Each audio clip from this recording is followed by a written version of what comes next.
Very good morning, students. How are you? Very good. We hope that you are so much fine with your studies, with your family members. Okay. और आप बहुत ही बेहतरीन तरीके से पढ़ाई कर रहे होंगे, उम्मीद ऐसी करते हैं हम इस बार चैप्टर नंबर 9 में क्लास 9 का ये लेक्चर 4 है। क्या ये लेक्चर 4 क्लास 9 का force and law of motion में चैप्टर नंबर 9 ही चल रहा है। उसके अंदर जो है हमने लास्ट क्लास में किया था सेकंड लॉ ऑफ मोशन के बारे में, मोमेंटम के बारे में, सेकंड लॉ ऑफ मोशन के बारे में पढ़ा था, इनर्शिया के बारे में भी हम पढ़ चुके हैं। अब इसमें जो है इसके बाद कुछ एग्जांपल्स आते हैं, कुछ न्यूमेरिकल्स आते हैं। उसमें से एक न्यूमेरिकल को जो है हम यहाँ पर करते हैं, समझते हैं कैसे न्यूमेरिकल होगा, उसमें लॉ कैसे अप्लाई होगा, फॉर्मूला कैसे अप्लाई होगा, उस चीज़ को हम करते हैं। उसके बाद हम करेंगे थर्ड लॉ ऑफ मोशन। ठीक है, थर्ड लॉ ऑफ मोशन के बाद हमारा जो टॉपिक होएगा conservation of the momentum. Okay, तो इस टॉपिक में सबसे पहले हम न्यूमेरिकल करते हैं। न्यूमेरिकल में जो है एग्जाम्पल नंबर हम लेते हैं, आप अपने पेज कॉपी नोटबुक पर देख सकते हैं, जो आपका टेक्स्ट बुक है, जो आपकी टेक्स्ट बुक के अंदर हम एग्जाम्पल नंबर 9.3 ले रहे हैं। We are taking here example 9.3.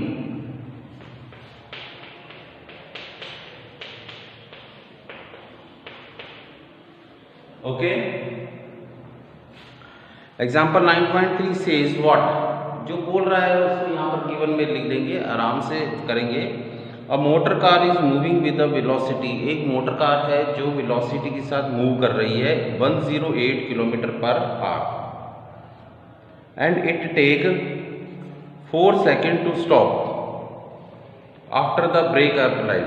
जैसे ही ब्रेक अप्लाई कर दिया गया उसके बाद और उसने 4 सेकंड लिए स्टॉप होने के लिए, यानी ये मोटर कार है, ये मोटर कार जो है ये 108 किलोमीटर पर आवर की स्पीड से चल रही है। यहां पर आकर ब्रेक अप्लाई कर दिया गया है और उसने कितना समय लिया, 4 सेकंड। ओके, तो इसमें ये क्या है, motor car is moving with the velocity and it takes 4 second to stop after the brakes applied. और उसने जो 4 सेकंड लिए स्टॉप होने के लिए, जब ब्रेक अप्लाई किया गया, यहाँ पर जब ब्रेक अप्लाई किया गया तो यहाँ पर जाकर स्टॉप हुआ, तो ये 4 सेकंड लिए गए। ठीक है ना, तो यहाँ पर जो 4 सेकंड लिए गए हैं ना, ये 4 सेकंड लिए गए हैं, स्टार्टिंग से दिखाया गया है कि शुरू से लेकर तब तक का 4 सेकंड लिए गए। अब ये क्या कह रहे हैं, calculate the force exerted by the brake. Brake के द्वारा जो फोर्स अप्लाई किया गया उसको बताना है, और अगर मास दे रखा है 1000 kg। अब ये पर्टिकुलर जो मोटर बोट है इसकी मास दे रखा है अपनों को 1000 kg। ठीक है, तो यहाँ पर जो है हम गिवन पार्ट में लिखते हैं mass of the motor boat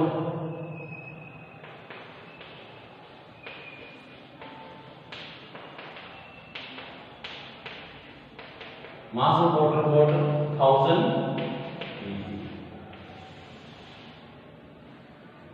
वो मोटर बोट जो है 108 किलोमीटर पर आवर की स्पीड से चल रहा है, यानी कि वो उसकी इनिशियल वेलोसिटी हो गई। इनिशियल वेलोसिटी, इनिशियल यानी कि u, ये जो हो गया है 108 किलोमीटर पर आवर। इसको मीटर पर सेकंड में बदले, मीटर पर सेकंड में बदले हैं तो किलोमीटर को मीटर में बदल रहे हैं, यानी ज्यादा को कम में बदल रहे हैं। कम में बदल रहे हैं तो मतलब 5 और 18 में से कम कौन सा है, 5, तो 5 ऊपर आएगा। तो इसका मतलब 108 को अगर मैं मल्टीप्लाई करूं 5 ऊपर आएगा तो 5/18 से, तो मैं इसको मीटर पर सेकंड में चेंज कर लूंगा। 18 6 × 5 30 metre per second. Okay, now this quantity is converted into the meter per second 30. that is the initial velocity. Time is here, time t is here 4 seconds.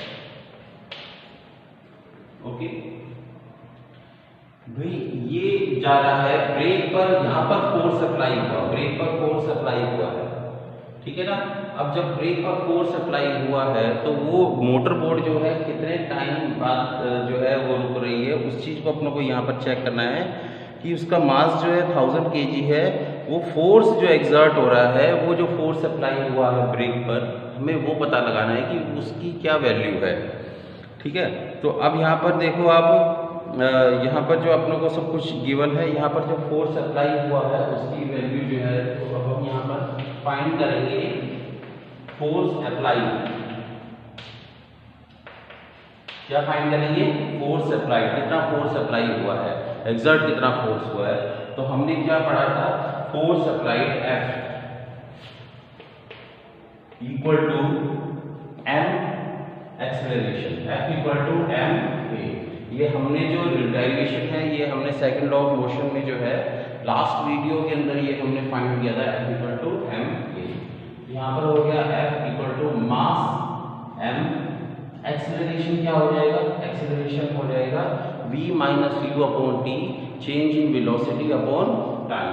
तो यहाँ पर हो जाएगा v minus u upon t, because of we know that a equal to v minus u upon t। तो F equal to क्या हो जाएगा, m, a is what, a is here acceleration. तो आप यहाँ पर शो कर दीजिएगा, m is equal to mass of object, a equal to acceleration of object, ठीक है। तो यहाँ पर होता है कि यहाँ पर v जो फाइनल वेलोसिटी है वो क्या ब्रेक लगने के बाद जीरो हो गया। तो यहाँ पर हमने अप्लाई किया, यहाँ पर लिखना था, यहाँ पर फोर्स अप्लाई, ये हमें फाइंड करना है। यहाँ ही हम लिख देते हैं v equal to final velocity, v क्या है, फाइनल वेलोसिटी, जो कि क्या है, जीरो है, जो है जीरो, इक्वल टू जीरो, जो है किलोमीटर पर आवर, ये जीरो है, ठीक है। अब ये जीरो अगर किलोमीटर पर आवर है तो फिर जीरो ही मीटर पर सेकंड होगा ना। क्यों हम रखेंगे यहाँ पर मीटर पर सेकंड, क्योंकि हम जब सभी वैल्यूज मीटर पर सेकंड में कर रहे हैं तो इसको हम मीटर पर सेकंड भी कह सकते हैं। इसलिए मैंने यहाँ पर पहले तो आपको किलोमीटर पर आवर लिखा, तो हमने आपको बताया कि 0 किलोमीटर पर आवर है, that is also called that 0 metre per second, okay. तो v जो फाइनल वेलोसिटी है ये हो गया 0 मीटर पर सेकंड। क्यों हुआ, क्योंकि जब ब्रेक अप्लाई किए गए, जब ये मोटर को स्टार्ट हुई, तब इनिशियल वेलोसिटी, शुरुआत की वेलोसिटी जो थी वो 108 किलोमीटर पर आवर थी। जब ब्रेक अप्लाई किए गए तब वो जो है फाइनल वेलोसिटी 0 हो गई। अब यहाँ पर फोर्स अप्लाई करना है, that F equal to m, जब हम वैल्यू रखते हैं यहाँ पर क्या हो जाएगा 1000, v क्या है 0, u क्या है 30, तो ये क्या हो गया 0 माइनस 30 अपॉन t, t कितना है 4, okay. So what we get here,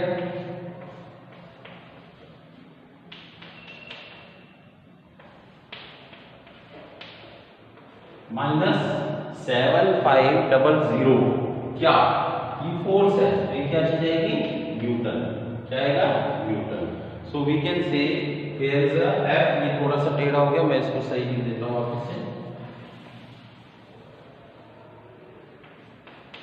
F equal to -7500 Newton. और न्यूटन की दूसरी जो है वो यूनिट क्या होती है, kilogram metre per second square. कैसे होगा, F क्या होता है, न्यूटन होता है, मास होता है किलोग्राम, एक्सेलरेशन होता है मीटर पर सेकंड स्क्वायर। तो that it means we can also say, या फिर हम ये भी लिख सकते हैं -7500 kilogram metre per second square, okay. अब ये माइनस क्या बताता है, माइनस ये बताता है कि ये जो फोर्स अप्लाई हुआ है उस जगह पर, ब्रेक पर, ये जो फोर्स अप्लाई हुआ है ये उस मोटर बोट की मोशन के ऑपोजिट फोर्स अप्लाई हो रहा है। That mean this particular force is the direction of this force, the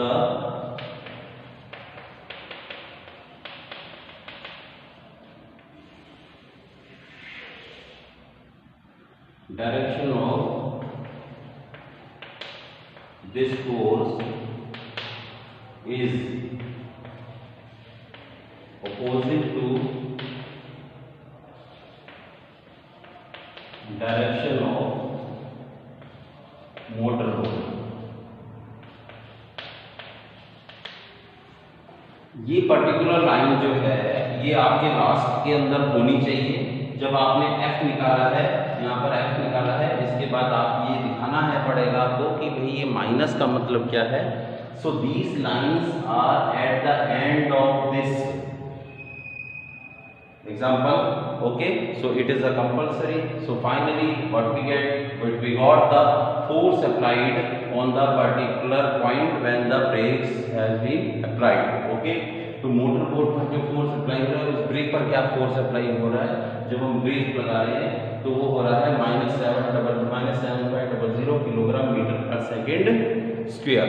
okay, तो बिल्कुल बेहतरीन तरीके से इसको करिएगा, समझिएगा। उसके बाद जब हम अगला स्टार्ट करते हैं third law of motion.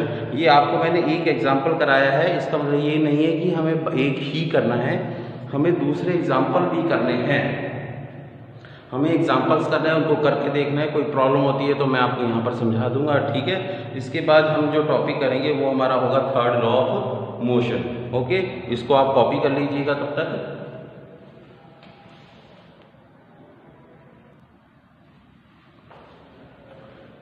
So students, in this next topic of this same session, third law of motion, we are going to discuss here third law of motion। उसका हम स्टेटमेंट लिखेंगे, स्टेटमेंट को हम समझेंगे, ठीक है ना, ठीक है। और इससे रिलेटेड जो है हम कंजर्वेशन का जो है टॉपिक वो आगे करेंगे। That is the so much important topic है, ठीक है। तो थर्ड लॉ ऑफ मोशन क्या कहता है, Newton's third law of motion ये कहता है कि टू एवरी एक्शन, कोई भी एक्शन होगा, there is a equal and opposite reaction, तो फिर वहां पर रिएक्शन भी होगा। And they act on different object, और वो दोनों अलग अलग ऑब्जेक्ट्स पर एक्ट होगा। मैं अब इस चीज को समझाता हूं, ठीक है। यहां पर जो है एक बार आप इसको कॉपी करें।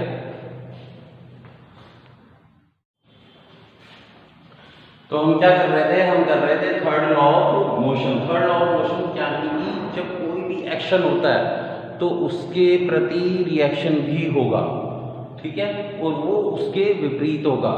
अब ये जो है every action there is a equal and opposite reaction, opposite reaction होगा, और दोनों जो एक्शन और रिएक्शन होंगे वो दोनों एक होंगे।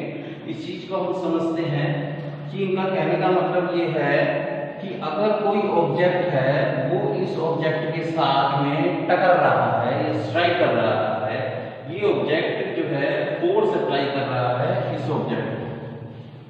ये ऑब्जेक्ट जो है, ये ऑब्जेक्ट ए है, ये है ऑब्जेक्ट बी।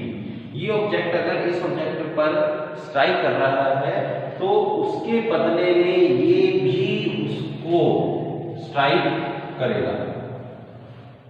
यानी ये जो फोर्स अप्लाई हो रहा है ना, यहाँ पर जो फोर्स अप्लाई हो रहा है वो कौन कर रहा है, ए बी पर कर रहा है। तो मैं इसको ऐसे लिख सकता हूँ A B, F A B, यानी फोर्स अप्लाई हो रहा है, ए कर रहा है बी पर, तो यहाँ पर फोर्स अप्लाई कर रहा है।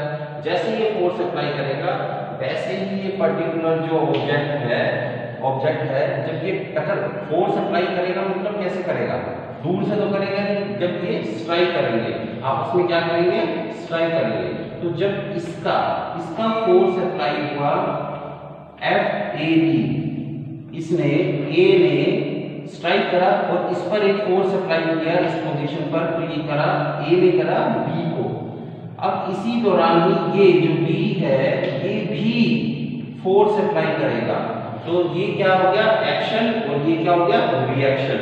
तो एक्शन के बराबर ही रिएक्शन होगा, यानी कि ये जो फोर्स अप्लाई करेगा ये करेगा बी किस पर, ए पर, तो एफ बी ए लिख दूं मैं, लिख सकता हूं मैं यहां पर एफ बी ए, यानी बी ने अप्लाई किया ए पर तो एफ बी, ए ने अप्लाई किया बी पर तो ए बी, तो ये इस पर फोर्स लगा रहा है, ये इस पर फोर्स लगा रहा है।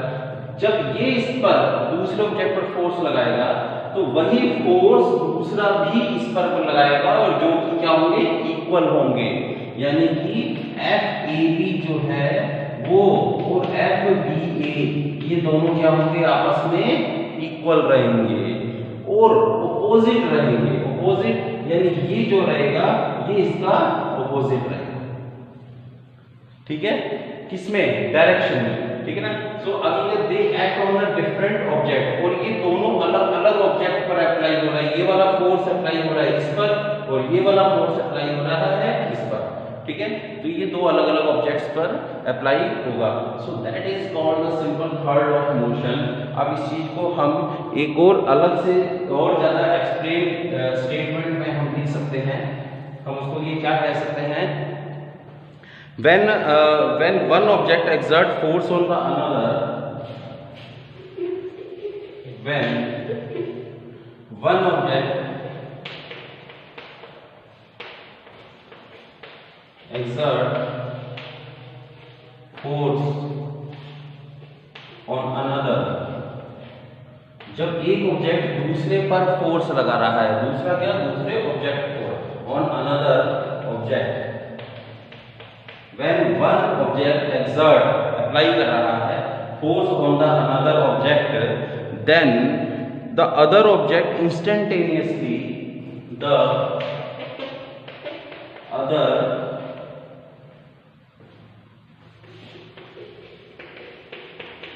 object instantaneously exert a force instantaneously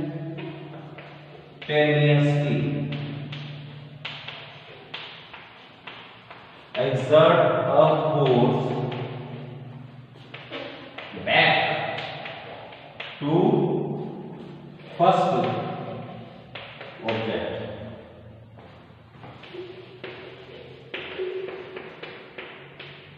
to first object, and these forces are equal in magnitude. These forces are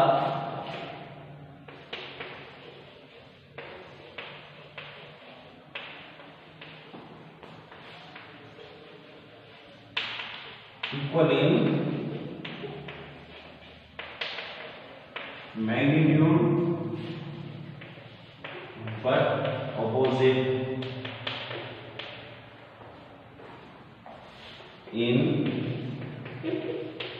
direction. अब हमने इस दो लाइनों को चार लाइनों में एक्सप्लेन करके दिखा। When one object exert a force, जब एक ऑब्जेक्ट दूसरे ऑब्जेक्ट पर फोर्स अप्लाई कर रहा है दूसरे पर, तो अदर ऑब्जेक्ट यानी कि जो दूसरा वाला ऑब्जेक्ट है वो इंस्टेंटेनियसली उसी अनुपात में ही एक्सर्ट करेगा एक फोर्स, वो भी एक फोर्स अप्लाई करेगा।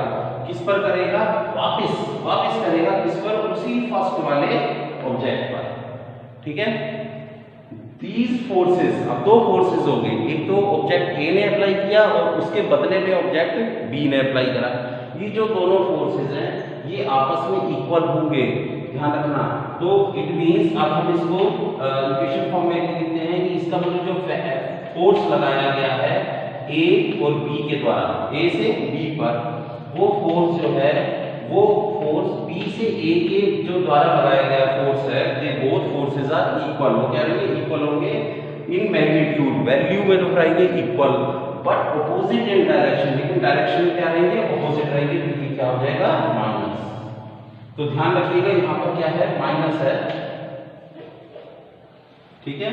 That force is equal to this force but opposite in direction. So that is the simply the third law of motion. मैंने आपको बहुत बेहतरीन तरीके से थर्ड लॉ ऑफ मोशन बताया, दो लाइनें बताई, उसके बाद उसका एक्सप्लेन करा, एक्सप्लेन करके मैंने आपको जो है एग्जांपल देकर बताया है, ऑब्जेक्ट ए है, ऑब्जेक्ट बी है, ठीक है। और फिर लास्ट में उसका मैथमेटिकल इक्वेशन को हम इस चीज को हम शो करें कि भाई हम इसको ऐसे शो कर सकते हैं, F B A B and F B A. यहाँ पर ए क्या है, फर्स्ट ऑब्जेक्ट, बी क्या है, अनदर वन ऑब्जेक्ट। ओके, तो ये चीज हमारा क्या हो जाएगा, थर्ड लॉ ऑफ मोशन हो जाएगा। अब हम आगे इसी ही वीडियो में करेंगे कंजर्वेशन मोमेंटम करेंगे, ठीक है, उसका लॉ करेंगे, law of the conservation momentum, उसका डेरिवेशन करेंगे, ठीक है। ओके, अब इस चीज को उतार लीजिएगा तब तक।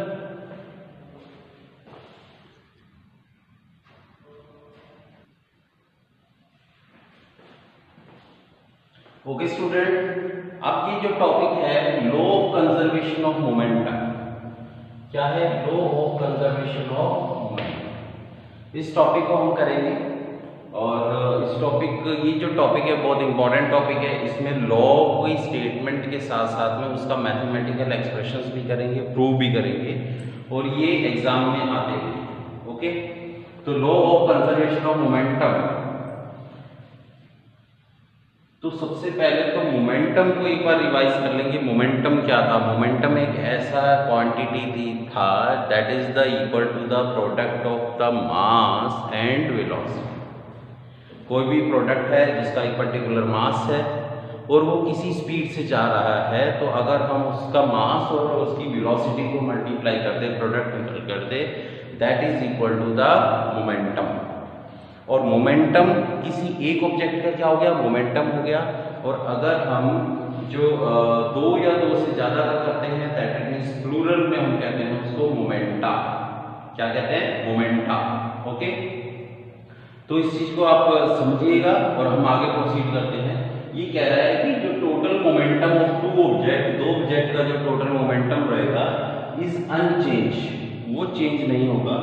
कब नहीं होगा, और कंजर्व्ड रहेगा, मतलब वही मोमेंटम सेम रहेगा, कंजर्व रहेगा बाय द कोलिजन से। ये बहुत ही शॉर्ट में आपको मैंने दो लाइनें लिखाई है, ये एक्सप्लेन नहीं कर रही है, बट ये शॉर्ट में डेफिनेशन है। तो सबसे पहले तो law of conservation of momentum में हम सबसे पहले तो ये दो लाइनों की डेफिनेशन लिख देंगे और फिर उसके